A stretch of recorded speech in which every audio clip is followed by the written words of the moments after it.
రాష్ట్ర ముఖ్యమంత్రి చంద్రబాబు నాయుడు గారు, పవన్ కళ్యాణ్ గారు, బీజేపీ ప్రభుత్వం ఎన్నికల ముందు మేము అధికారంలోకి వస్తే 2 సెంట్లు పట్టణ ప్రాంతాల్లో, 3 సెంట్లు గ్రామీణ ప్రాంతాల్లో ఇస్తామని చెప్పి నమ్మబలికారు.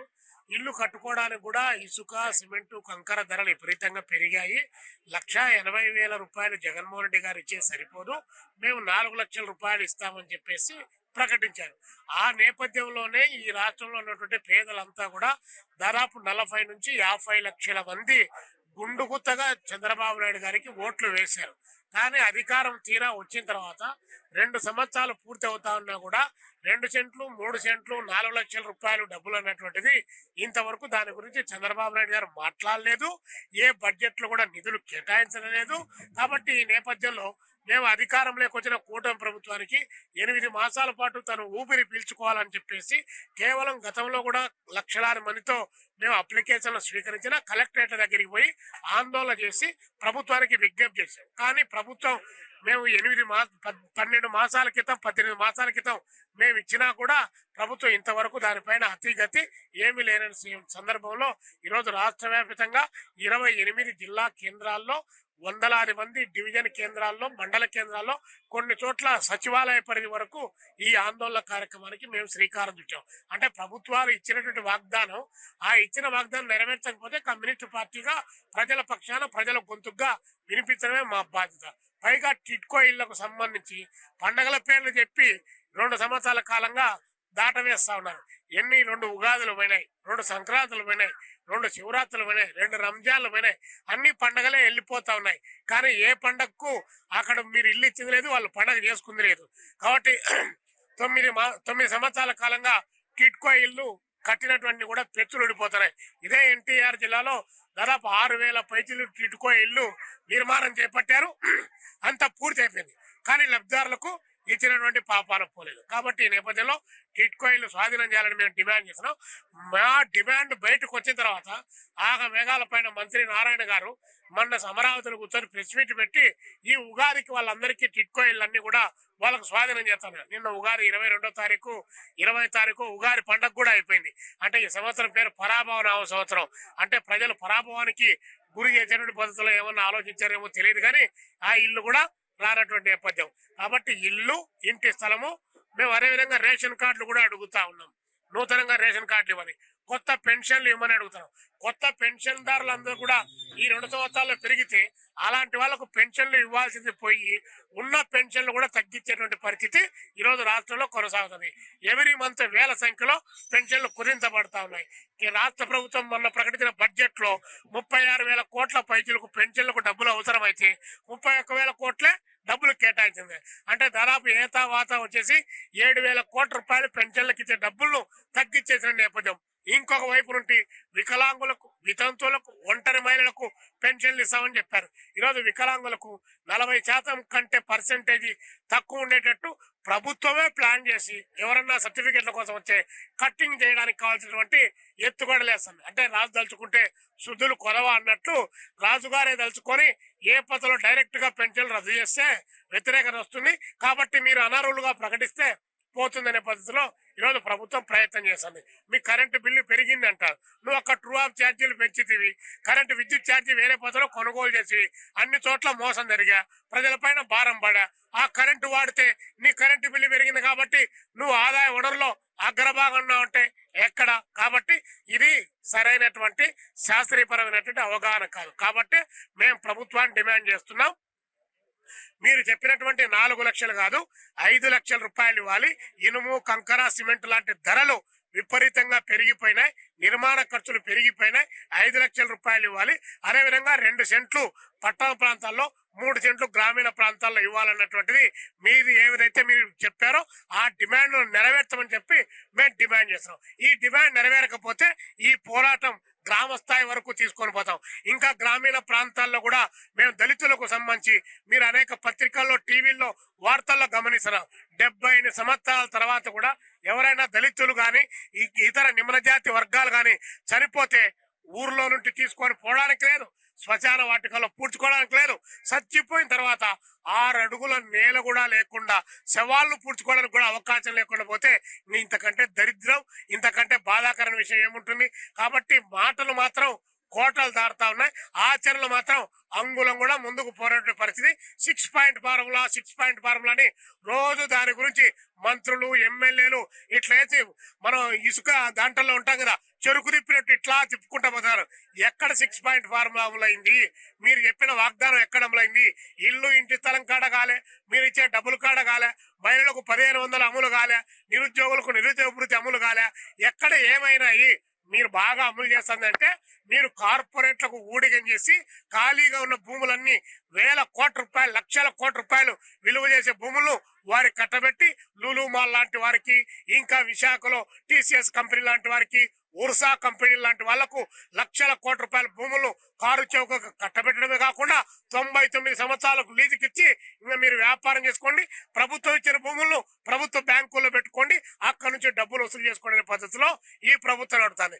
పేదవాడికి జాగా అడిగితే లేదు, కానీ ఇలాంటి కార్పొరేట్ వ్యాపారస్తులకు ఆదాయం సృష్టించకపోయినా, ఉద్యోగాలు క్రియేట్ కాకపోయినా, ఉత్పత్తి పెరగకపోయినా, ఆ ఉత్పత్తి ప్రభుత్వ ఆదాయం కాకపోయినా సరే మీకు బ్రైబ్స్ ఉన్నాయి కాబట్టి, కట్టలు డబ్బులు వస్తున్నాయి కాబట్టి, దోపిడీకి అలవాటు పడ్డారు కాబట్టి, సంచులు ఓపెన్ చేసి దాంట్లోకి నొక్కేస్తున్నారు కాబట్టి వాళ్ళ చుట్టూ తిరుగుతున్నారు తప్ప నిజంగా ఉత్పత్తి చేసేటువంటి ఈ పేద జనానికి మీరేమన్నా ఇల్లు ఇంటి స్థలం ఇచ్చారా? మేము సిపిఐగా డిమాండ్ చేస్తున్నాం. పేదరిక నిర్మూలనలో భాగంగా ఉగాది లక్ష్మి, సంక్రాంతి లక్ష్మి, బంగారు లక్ష్మి, ఎండి లక్ష్మి అని పేర్లు పెట్టారు కదా, ఆ లక్ష్మిలో భాగంగా ఎవరికైతే సొంత ఇల్లు లేదో బాడిగ ఇళ్లలో, అదే అద్దె ఇళ్లలో, కిరా ఇళ్లలో ఎవరైతే ఉంటున్నారో అలాంటి వారిని P4 పథకం కింద చేర్చి వారికి మీరు సొంత ఇల్లు మీరు ఇచ్చిన వాగ్దానం ప్రకారం వాళ్ళకి కట్టించేంత వరకు ఆ అద్దెను ఈ ప్రభుత్వమే చెల్లించాలనేటువంటిది మేము డిమాండ్ చేస్తున్నాం. ఇదేం కొత్త డిమాండ్ ఏం కాదు. పేదరిక నిర్మూలనలో భాగంగా మీరు ఆ కంపెనీల నుంచి సిఎస్ఆర్ ఫండ్స్ కోట్ల రూపాయలు వస్తాయి, వాళ్ళంతా దత్తత తీసుకుంటారని చెప్పి నమ్మబలుకుతున్నారు కదా రాష్ట్రంలో మీ నారాయణ విద్యా సంస్థలు, మీ శ్రీ చైతన్య విద్యా సంస్థలు, అదేవిధంగా మీకు అనుకూలమైనటువంటి కంపెనీలు వాళ్ళందరూ చేస్తా ఉన్నారని చెప్పి పత్రికల్లో చెప్తున్నారు కదా. ఆ పత్రికల్లో చెప్పేటువంటి వాళ్ళ పేర్లే చెప్పి ఈ రాష్ట్రంలో బిలో పావర్టీ లైన్ కింద, అంత్యోదయ స్కీమ్ కింద ఎవరైతే నెలకు 30 కేజీలు బియ్యం తీసుకొని బతుకుతా ఉన్నారో అలాంటి వారికి విద్య, వైద్యం, ఉపాధి, ఇల్లు అవకాశం కల్పిస్తేనే పేదరిక నిర్మూలన తప్ప బంగారు లక్ష్మి, ఎండి లక్ష్మి అని పేర్లు పెట్టుకొని జనాన్ని మోసం చేస్తే కాదు. మీరు చేస్తున్న మోసం జనానికి చెప్పడం కోసమే ఈరోజు సిపిఐగా ఆందోళన కార్యక్రమానికి పిలుపునిచ్చాం. మనం చూసినట్లయితే 2000 గత తెలుగుదేశం ప్రభుత్వ కాలంలో 25,000, 50,000, ₹1,00,000 కట్టించుకొని ప్రతి ఒక్కరికి కూడా ఇల్లు లేనటువంటి వారికి సొంత ఇంటి కళ నెరవేరుస్తామనేటటువంటి లక్ష్యంతో టిట్కో ద్వారా మరి అందరి దగ్గర నుంచి కూడా, లబ్ధిదారుల దగ్గర నుంచి డబ్బులు కట్టించుకున్నారు. ఏ ఒక్కరికి కూడా ఇల్లు ఇవ్వకుండా కట్టినటువంటి వారికి కేవలం పట్టాలు మాత్రమే ఇచ్చి చేయి దులుపుకున్నటువంటి వైనం గత తెలుగుదేశం ప్రభుత్వంలో చూసాం. మా ప్రభుత్వం మారిన తర్వాత ప్రభుత్వం జగన్మోహన్ రెడ్డి గారి ప్రభుత్వంలో కూడా టిట్కో ఇళ్ళు అనేటటువంటిది ఎవరికి ఇవ్వాల. జగనన్న ఇళ్ల పేరుతోటి కేవలం పట్టాలు మాత్రమే ఇచ్చారు, అది కూడా ఎన్నికల ముందు ప్రజల యొక్క ఓట్లు పొందేటటువంటి దానికోసం. ఈ రోజున తెలుగుదేశం ప్రభుత్వం కూడా అదే వైనాన్ని అనుసరిస్తుందని చెప్పి సిపిఐగా అభిప్రాయపడతా ఉన్నాం. ఎందుకంటే నగరాల్లో 2 సెంట్లు, గ్రామాల్లో 2 సెంట్లు, అలాగే పట్టణాల్లో 2 సెంట్లు ఇస్తామని చెప్పి, పల్లెటూరులో 3 సెంట్లు ఇస్తామని చెప్పారు. దాంతో పాటు నిర్మాణానికి 4 లక్షల రూపాయలు ఇస్తామని చెప్పినటువంటి కూటమి నాయకులు అధికారంలోకి వచ్చి 22 నెలలు అవుతున్నప్పటికీ కూడా దాని యొక్క ఊచెత్తలేదు. దాని గురించి శంకుస్థాపనలు కానీ, ప్రారంభోత్సవాలు కానీ ఎక్కడ చేయనటువంటి పరిస్థితులు. అందువలన ఇది ఇల్లు అనేటటువంటిది, ఇల్లు ఇవ్వటం అనేటటువంటిది ఒక దీర్ఘకాలికమైనటువంటి ప్రణాళిక. ముందు స్థలాన్ని ఎక్వైర్ చేయాలి. ఎక్వైర్ చేసినటువంటి స్థలంలో డిపిఆర్ తయారు చేయాలి. తయారు చేసిన తర్వాత అండర్ గ్రౌండ్ డ్రైనేజ్, వాటర్ సౌకర్యము, ఎలక్ట్రిసిటీ సౌకర్యం ఇవన్నీ కూడా వేసిన తర్వాత లబ్ధిదారులకు ఏ రకంగా ఎంతమందికి ఇల్లు వస్తాయో వాళ్ళందరూ కూడా ఇల్లు ఇచ్చేటటువంటి ప్రక్రియ. కాబట్టి ఆ ప్రక్రియ 2 సంవత్సరాలు అవుతున్నా కూడా ప్రారంభించినటువంటి వైనాన్ని మనం గమనించినట్లయితే రాబోయేటటువంటి కాలంలో 2029 సంవత్సరంలో కూడా ఈ కూటమి ప్రభుత్వం కేవలం ప్రజలకు పట్టాలు ఇచ్చి చేయి దులుపుకుంటుందే తప్ప ఏ ఒక్కరికి కూడా ఇల్లు కానీ, ఇల్లు స్థలాలు కానీ ఇచ్చేటటువంటి పరిస్థితి కనబడట్లేదు. ఆ వైపుగా చేసేటటువంటి దానికైతే ఇప్పుడే ఇమీడియట్ గా స్పాంటేనియస్ గా ప్రభుత్వం వైపు చర్యలు చేపట్టి అందరికీ కూడా ఇల్లు కేటాయించేటటువంటి చర్య చేపట్టాలని చెప్పి సిపిఐగా గత 2024 నవంబర్ లో సంవత్సరన్నర కాలం క్రితం ఇదే కలెక్టర్ గారి కార్యాలయం వద్ద వేలాది మందితోటి కార్యక్రమం నిర్వహించి అర్జీదారులు ఇవ్వటం జరిగింది. ఏమాత్రం కూడా స్పందించినటువంటి వైనంతో ఈ రోజున మరలా లబ్ధిదారులతోటి కలెక్టర్ కార్యాలయం దగ్గరికి స్వయంగా ఎవరికి వారు వచ్చి అర్జీలు స్వీకరించి కలెక్టర్ గారికి సిపిఐగా మెమోరాండం ఇచ్చే కార్యక్రమం చేపట్టాం. కాబట్టి తక్షణమే ప్రభుత్వం ఆ వైపుగా ఇల్లు లేనటువంటి వారికి ఇల్లు ఇవ్వాలనేటటువంటిది సిపిఐగా డిమాండ్ చేస్తాం. రాష్ట్ర వ్యాప్తంగా 1,00,000కు పైగా టిట్కో ఇల్లు ఉన్నాయి. ఎన్టీఆర్ జిల్లా విజయవాడ నగరం దరిదాపు 16,000 టిట్కో హౌసెస్ ఉన్నాయి. విజయవాడ నగరంలో జక్కంపూడి ప్రాంతంలో 6,536 ఇల్లు నిర్మాణంలో ఉన్నటువంటి పరిస్థితి. జగ్గయ్యపేట, తిరువూరు, నందిగామ స్వయాన ఎన్టీఆర్ జిల్లా కలెక్టర్ వారు ప్రకటించారు, ఉగాది రోజున అందరికీ కూడా టిట్కో గృహాల ప్రవేశం చేపిస్తామని చెప్పి. ఉగాది వెళ్ళిపోయింది, రంజాన్ వెళ్ళిపోయింది, అంతకుముందు కార్తీక మాసంలో ఇస్తామని చెప్పారు. చంద్రబాబు నాయుడు గారు పుట్టినరోజుని ఇస్తామని చెప్పారు. బహుశా రేపు మనమడు దేవాంశ్ పుట్టినరోజుకి ఇస్తారేమో నాకైతే తెలియదు. కాబట్టి దేవాంశ్ పుట్టినరోజు కూడా అయిపోయిందని చెప్తున్నారు. కాబట్టి ఎప్పుడు ఇస్తారని అడుగుతున్నాం మేము. ఎప్పుడు ఇస్తారు? 2,229 ఇళ్లకు మౌలిక సదుపాయాలు కల్పిస్తామని చెప్పారు. మేము స్వయంగా సిపిఐగా పర్యటించాం. కనీసం మంచినీరు కానీ, రోడ్లు కానీ, కరెంటు కానీ లేనటువంటి దుస్థితుల్లో ఈనాటికి కూడా టిట్కో హౌసెస్ ఉన్నాయి. కాబట్టి 2,229 ఇల్లులో కలెక్టర్ గారు ఏం చెప్తున్నాడు, మార్టిగేజ్ లింక్ ని అప్లై చేస్తున్నాడు. దానివల్ల 608 ఇల్లు కట్ ఆఫ్ అయిపోయినటువంటి పరిస్థితి. అంటే 2,229లో 1,608 ఇల్లు మాత్రమే రేపు ఇవ్వడానికి వారు సిద్ధపడుతున్నారు.